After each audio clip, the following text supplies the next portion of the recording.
The second trailer for the Power Rangers movie came out this morning. It came out while I was doing my review for the Two Towers, so unfortunately I didn't know about it until I left for work, but I'm going to review it now. I'm going to break this thing down, let you know what I found, what I thought, and some theories at the end, so make sure you stick around. Let's get to it. So the trailer starts out with a very similar shot to the first teaser that we got. It's kind of the first part of it where Jason, we assume it's Jason, he's riding down this little hill by the Angel Grove sign, and then we get some shots of like typical high school activities. I don't know, I was homeschooled, so you know. Jason says, none of us know each other, and then we get Kimberly saying, we're all screw-ups. And we're all supposed to assume that she's talking to Zordon. I think that she's talking to Trini because it looks like they're outside in that rock quarry where they find the coins. And you know how Trini in the first one says it's a restricted area and she's like way above everyone looking down. I think that's Kimberly talking to Trini. I don't know what's going on here with this cracking of the ice or whatever. It looks like Billy's touching it, and as soon as he does, it just kind of starts shattering. One thing that I think is going to happen in this movie, and it's going to kind of get annoying, is that they are going to constantly say each other's names. And I get it, there's 5 of them, so they have to like tell each other who they're talking to, but they're going to constantly say their names, and it's for the audience mainly to just know their names, which they should know. The fans that are going to see this movie probably already know their names. The acting in that scene where they are in the water and they find out that they're glowing, I like that they actually say it, like, whoa, how are we glowing? What's going on? Like, they're kind of confused at it, and then they just kind of have fun with it. You know, Billy's like, I'm blue, and then Zach says, I'm black. I like that they address the issue of the Black and Blue Ranger in this movie, because there was a lot of backlash at who was playing the Blue Ranger and who was playing the Black Ranger. I also like the acting at that part. The laughing just seems very genuine. I honestly didn't expect much acting out of any of these actors, but it looks like they're gonna do some pretty good stuff in here. All right, I still have to say, just like the last time, I do not like this metamorphosis type of thing that they're going through, where they're just, after they've touched the coins or whatever, that they're suddenly strong. I don't like it. It kind of reminds me of Tobey Maguire's Spider-Man, especially when Jason's looking at himself in the mirror. He's got a six-pack and everything. Again, we get these stupid jumping clips, and the first teaser had too much of it. It looked horrible. This one has even more, and it looks awful.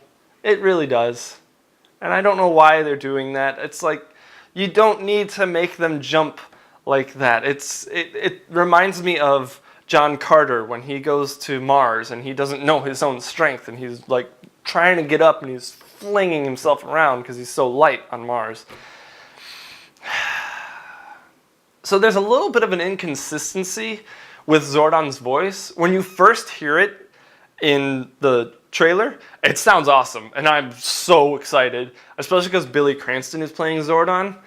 He has a history with Power Rangers. He played a few of the monsters in the original series, and it's just cool to see that he's coming back, you know. And I think they've named the character Billy after Billy Cranston, which is kind of cool. The inconsistency in his voice, it sounds altered at first, but as you move through the trailer, it doesn't. It just sounds like he's regularly speaking. And I would prefer his voice to be altered tremendously, because he's kind of speaking through, in this, a computer, and the other one he's speaking through his mind or something. I don't really remember, but he was in this tube, and these things were keeping him alive. I don't think they're going to go that route this time.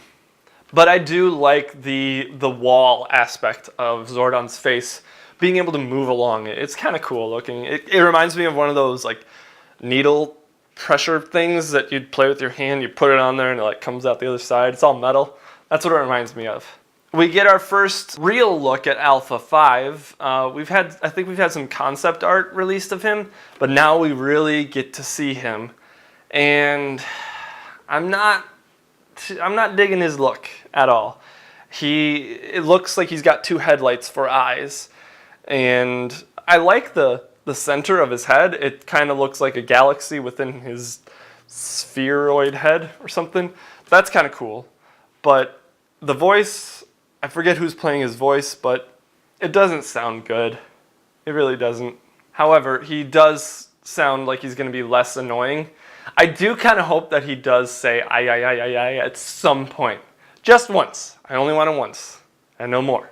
Okay, I want you to remember this scene where Trini is talking about being a superhero and who we assume is her mom saying pee in that cup. I'm going to come back to that at the end of the video.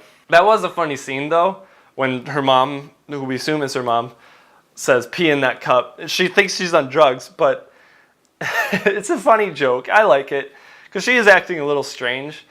However, I feel like the joke has been lost to the trailer now and it won't get as big of a laugh in the theater, which is unfortunate. It's a pretty good joke, I thought. So it looks like they're going to like their individual morphing stations, I guess, to get infused with the power of the Power Rangers. I don't really know. It looks like they are going to get some training. And I go back to the first teaser when Trini and Kimberly are back to back. I'm pretty sure that was a training part. That'll be all part of the training montage if they do a montage or just one scene. I don't know. But I like the idea of putty holograms. I'm assuming these are putties. I do have to say though, as the putties kind of look cool, but they kind of remind me of the fallen angels from Noah, because they're like built out of rocks and they're very disproportionate and they're super strong. I don't know. And later in the trailer we see that they're made out of concrete. And the fallen angels in Noah are made of stone. I don't know. This part where they're running up the rocks looks a bit ridiculous. It reminds me of like Planet of the Apes or something, where they're just kind of easily running up the rocks. I would accept this over the canyon jumping, because the canyon jumping is very stupid. This is just kind of whatever. I have a feeling that though, this is them climbing up to do that canyon jump. Rita looks awesome, and I'm going to come back to this scene in my theory in a minute. Yeah, Elizabeth Banks is pulling off that Rita look, for sure. So we've been told that Rita's whole driving force in this movie is to find gold throughout Earth to revive Goldar. And from this, it looks like she's in a jewelry store. You're going to find a lot of gold in there.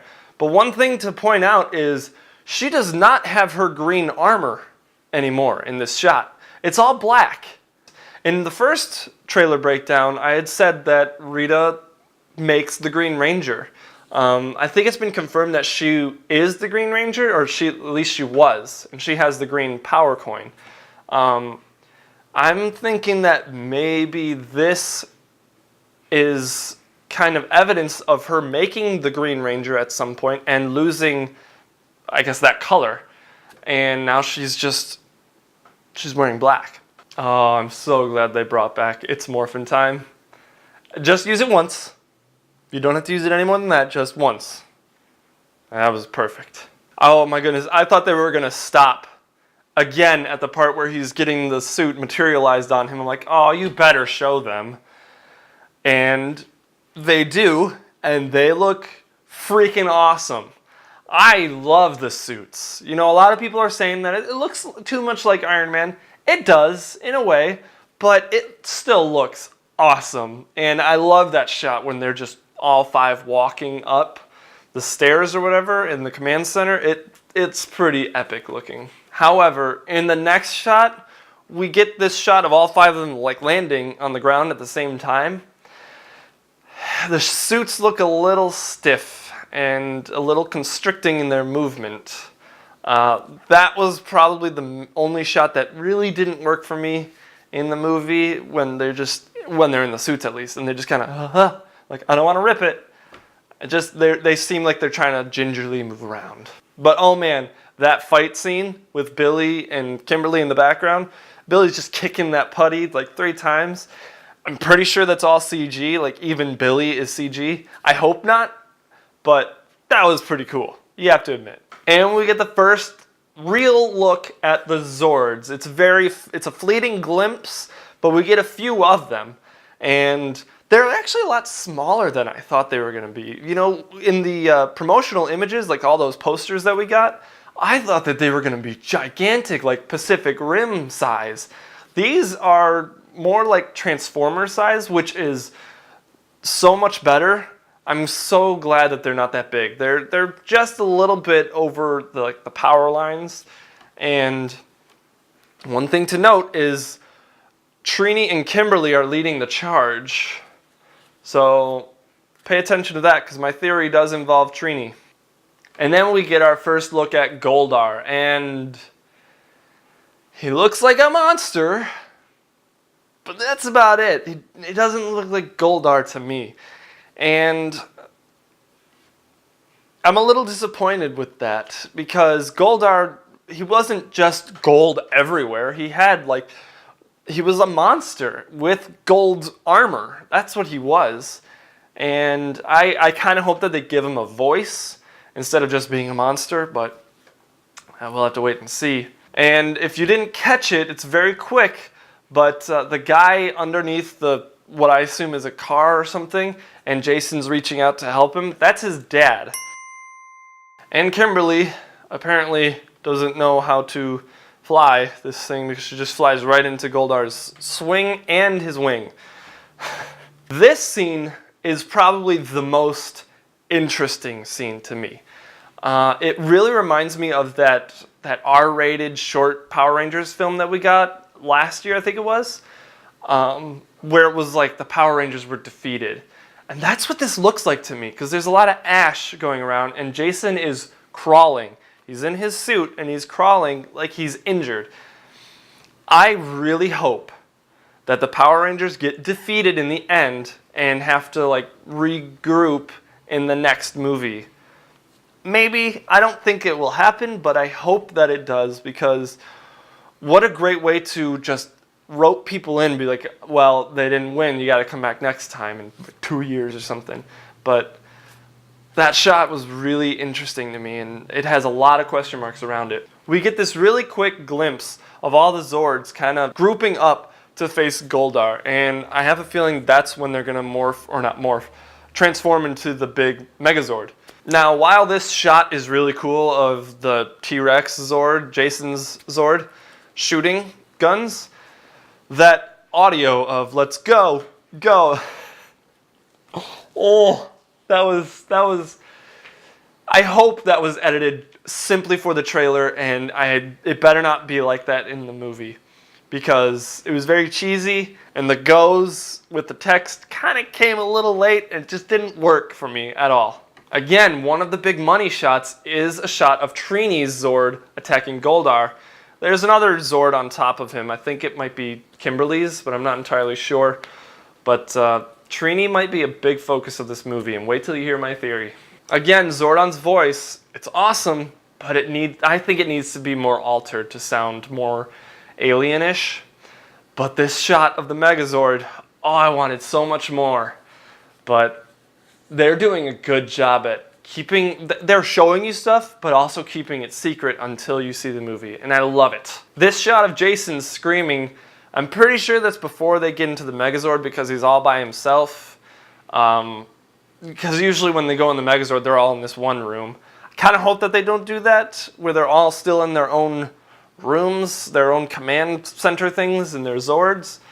But that punch, looking a little slow. I'm pretty sure it's slow motion, but it's looking a little too much like Pacific Rim.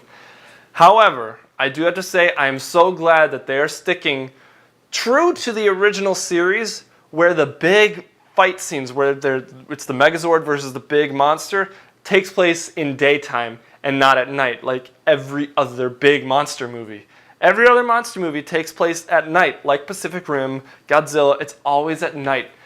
It looks a little cooler because you can have more lights, like reflections off of them at nighttime with the darkness, but I'm so glad that they went with daytime. And lastly, that music at the end of the trailer, It's sounding really cool. So here's my theory about Rita.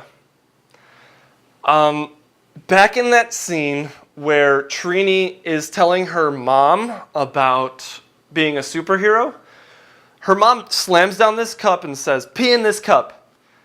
That sounds an awful lot like Elizabeth Banks. If you compare that to The Hunger Game when she gets mad and says, "That is mahogany," it sounds very similar to me.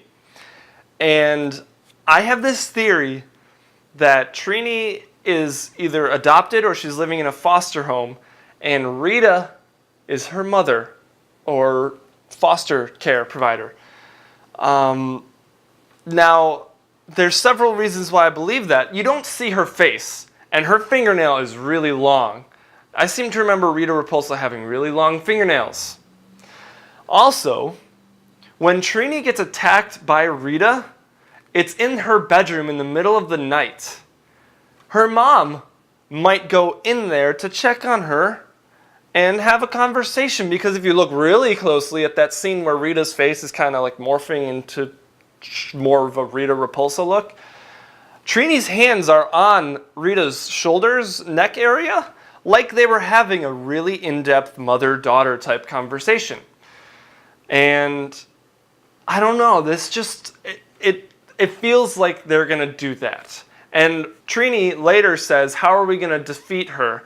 Like, what am I supposed to do? She's my mother, she's my adopted mother or foster care provider. I've grown up with her. What am I supposed to, how am I going to do this?" And Trini's leading the charge with the Zords, and you get that big money shot of Trini's Tiger Zord, or saber-toothed tiger Zord, jumping up on Goldar.